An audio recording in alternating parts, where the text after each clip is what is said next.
back, everyone. 7:36 at the time. I'm Kelly Jackson here with host Scott Sherman, who is in for McGraw. I am pleased, as we both are, to be joined by a regular on the program. I've been a regular on this program, and I enjoy not only talking about the issues that I talk about, but different stuff because I learn. And Kathy Helbig of the Kathy Helbig Group is with us to talk real estate. Hello, Kathy Helbig. Hello, how are you? Good morning this morning. It is a good morning. It's like McGraw's here. Yes. Right. Yet not. Yet not. As a real estate professional, you're always sort of out there talking about the finer points and the important points of the profession of being a real estate agent. Correct. And all of these, I guess, fiduciary responsibilities that you have to all your clients. It's always, we do this and we do this. But you can only get the right result if you have the right partnership. And there's two parts of that. And the other part is the client. And not every client, maybe all of your clients, but not every client that's selling their home or buying a home is the most reasonable person to deal with. So Correct. as the real In estate, a nice way. yeah, as the Right. real estate agent, whether it's the client's expectations or the way they sort of put their house together or whatever, what are some of the tips that you would give someone who's either a buyer or a prospective seller about how to be a good client? Exactly.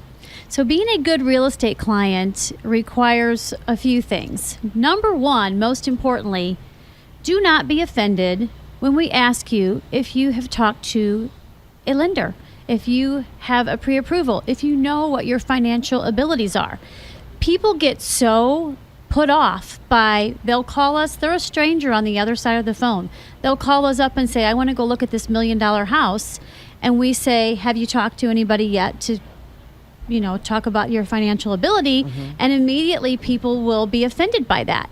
You have to understand that we have all kinds of crazy, fraudulent people that just want to get into their neighbors' houses, maybe people that are trying to spy on their ex. I mean, you don't realize the things that we deal with on a daily basis.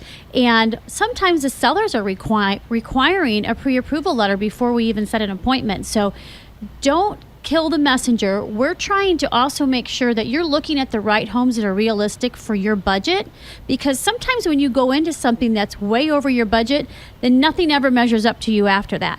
So there's a lot of reasons behind why we have a method to our madness when we're dealing with. It's a huge waste of everyone's time. It's a huge waste of everyone's time. You're there to get them into the right fit. And that's the second point. Respect our time. Most people go to work and they make an hourly wage or they make a salary for being there. We don't. We oftentimes work for months and get zero pay. So remember, when you're calling us at the last minute and want us to change things around and jump through hoops, and you have an agent that's on vacation and you forgot to tell us that, that's not very nice. You wouldn't like to go to work every day and work for hours and hours and then your boss come back and say, guess what, you're not going to get paid. Tell me about client expectations, especially on the seller's side. I mean, because you deal with, oftentimes, you wear two hats. You're buying agent, you're selling agent, somebody's listed with you. What do you want to tell people that are listing their home about how to be, again, realistic about the value of their home and not get offended when the professional comes in and says, yeah, I know you want $1 million for this dump, or whatever you say, but it's not worth it. Right.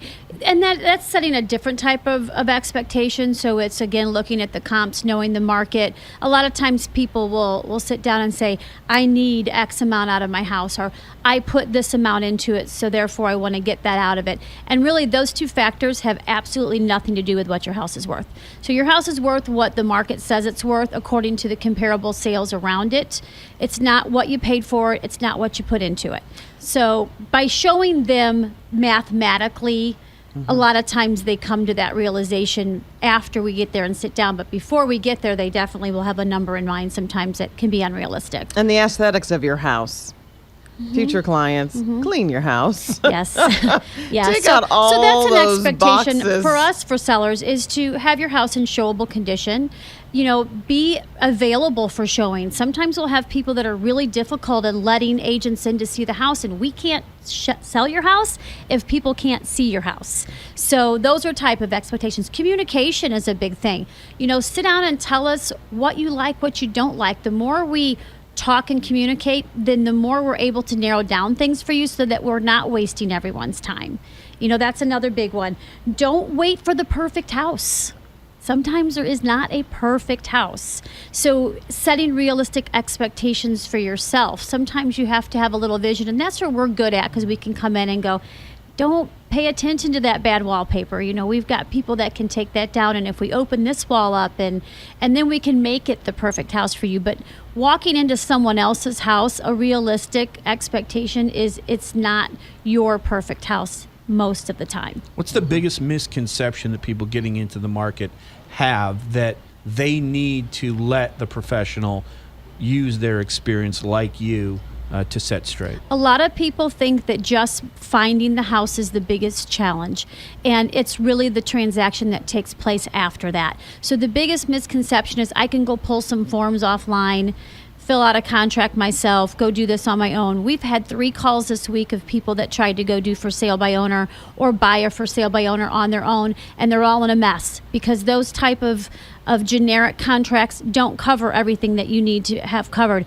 and you don't realize it until a fire comes up and you can't put it out because the language wasn't right in the contract that you're dealing with. So you come calling back to us asking for help, and our hands are tied because we're not representing you. You know how I think they fix this? How's that? They call Kathy Helbig You're at the right. Kathy Helbig Group, and that's 636-229-8550 and KathyHelbigGroup.com. They can Google you, and they can find hear us you. everywhere. Find you. Thank you very much. It's great advice. Thank you. All right. Thank you very much, Kathy Helbig of the Kathy Helbig Group. This is the Big 550 KTRS.